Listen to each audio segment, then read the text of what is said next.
लखीमपुर हिंसा मामले में सुप्रीम कोर्ट ने यूपी सरकार को फटकारा। पूछा, जब मामला 302 का है तो अभी तक गिरफ्तारी क्यों नहीं हुई। आगे ये भी पूछा कि नई एजेंसी की जांच शुरू होने तक सबूतों से छेड़छाड़ ना की जाए। सरकार और प्रशासन इतने गंभीर आरोपों पर अलग अलग बर्ताव क्यों कर रहे हैं। नमस्कार दोस्तों, आप सभी को पता होगा कि लखीमपुर हिंसा में आरोपी और केंद्रीय राज्य मंत्री अजय मिश्र के बेटे आशीष मिश्रा ने पुलिस को लेटर भेजा था, जिसमें लिखा है कि उनका स्वास्थ्य ठीक नहीं है, लेकिन वो आज पुलिस के सामने पेश नहीं हो सकते, इसलिए शनिवार को 11 बजे पुलिस के सामने पेश होंगे। इसके बाद मंत्री के घर के बाहर पुलिस ने दूसरा नोटिस लगाया है, जिसमें आशीष को 9 अक्टूबर को सुबह 11 बजे पूछताछ के लिए बुलाया है।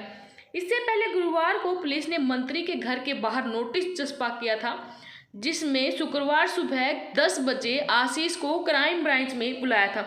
उधर सीएम योगी ने लखीमपुर हिंसा को लेकर पहली बार सार्वजनिक तौर पर कुछ बोला है। उन्होंने एक टीवी के कार्यक्रम में कहा कि मैं प्रियंका, राहुल और अखिलेश से पूछना चाहता हूं, कोरोना काल में सभी लोग कहां थे। प्रियंका ने गेस्ट हाउस में झाड़ू लगाया, शायद जनता की मंशा भी यही है। लखीमपुर की घटना को लेकर बोले कि अजय मिश्र टैनी के पुत्र का अभी तक हाथ होने का कोई भी साक्ष्य सामने नहीं आया है। योगी एक टीवी के चैनल में यहाँ पर बातचीत के दौरान ऐसी बातें कह रहे हैं, तो साफ साफ लग रहा है कि यूपी सरकार अजय मिश्र टैनी के बेटे को बचाने की कोशिश कर रही है। योगी जी ने तो यहाँ तक कहा है कि अब तक उनके पुत्र का इस हत्या में शामिल होने का कोई भी साक्ष्य सामने नहीं आया है। मंत्री अजय मिश्र सीएम योगी से मिले लखनऊ पहुंचे हैं। उन्होंने कहा कि मेरे बेटे को कल नोटिस मिला, उनका स्वास्थ्य कुछ गड़बड़ था। उन्होंने स्वयं कहा कि मैं कल पेश होकर अपनी बात एजेंसी के सामने रख दूंगा, और उन्होंने कहा कि ये मेरा बेटा जो है वो निर्दोष है। सुप्रीम कोर्ट ने यूपी सरकार को जमकर फटकार लगाई है और पूछा कि मामला जब 302 का है तो गिरफ्तारी अब तक क्यों नहीं हुई। यूपी सरकार का वकील हरीश साल्वे ने कहा कि आशीष कल 11 बजे तक पेश हो जाएगा। इस पर सुप्रीम कोर्ट ने कहा कि वो लखीमपुर खीरी हिंसा मामले की जांच में यूपी सरकार द्वारा उठाए गए कदमों से संतुष्ट नहीं है। यूपी सरकार को अपने से ये सुनिश्चित करने के लिए कहा कि जब तक कोई अन्य एजेंसी इसे संभालती है तब तक मामले के सबूत सुरक्षित रहें। सीजेआई अन्वी रमना ने सरकारी वकील से पूछा, आखिर आप क्या संदेश देना चाहते हैं।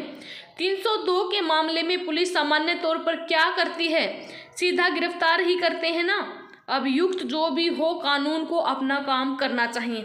इस पर वकील हरीश साल्वे ने कहा कि किसानों की पोस्टमार्टम रिपोर्ट में गोली लगने की बात सामने नहीं आई है। हालांकि कोर्ट में यूपी सरकार ने यह भी बताया कि घटनास्थल से 2 खाली कारतूस मिले थे। अभियुक्त आशीष मिश्रा को नोटिस भेजा गया और वो आज आने वाला था, लेकिन उसने कल सुबह तक का टाइम मांगा है। हमने उसे कल शनिवार सुबह 11 बजे तक की मोहलत दी है।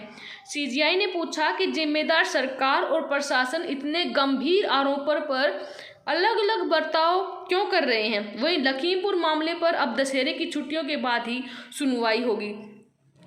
सूत्रों का कहना है कि आशीष अपने दोस्त अंकित दास के साथ नेपाल फरार हो चुके हैं। अंकित दास पूर्व कांग्रेस नेता अखिलेश दास का भतीजा है।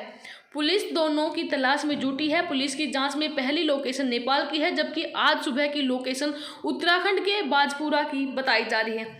लखीमपुर खीरी पुलिस ने नेपाल और उत्तराखंड पुलिस दोनों से संपर्क किया है, और इसी बीच मंत्री के एक रिश्तेदार अभिजात मिश्रा ने दावा किया है कि आशीष मिश्रा जांच में सहयोग करेंगे।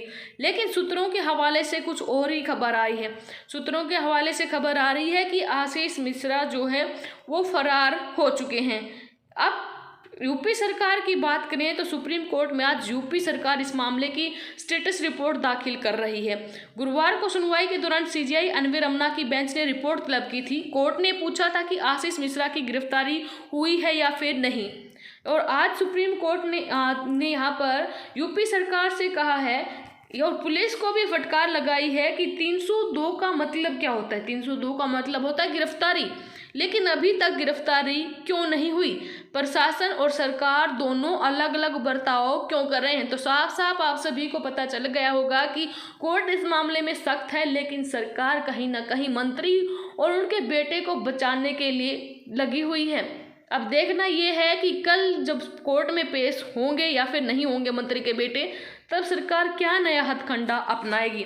तब तक के लिए बने रहे हमारे साथ। वीडियो में के कमेंट बॉक्स में आप अपना जो कीमती कमेंट है वो ज़रूर दें। और हमारे किसानों की जो निर्मम हत्या यहाँ पर की गई है, उनके ऊपर जीप चढ़ा दी गई है, उनको गाड़ी के नीचे रौंदा गया है, उनको न्याय मिलना चाहिए या फिर नहीं, कैसे उनको न्याय मिलेगा, वीडियो के कमेंट बॉक्स में आप अपनी राय जरूर दें, क्योंकि जनता की राय सबसे अहम होती है। धन्यवाद। जय जवान जय किसान।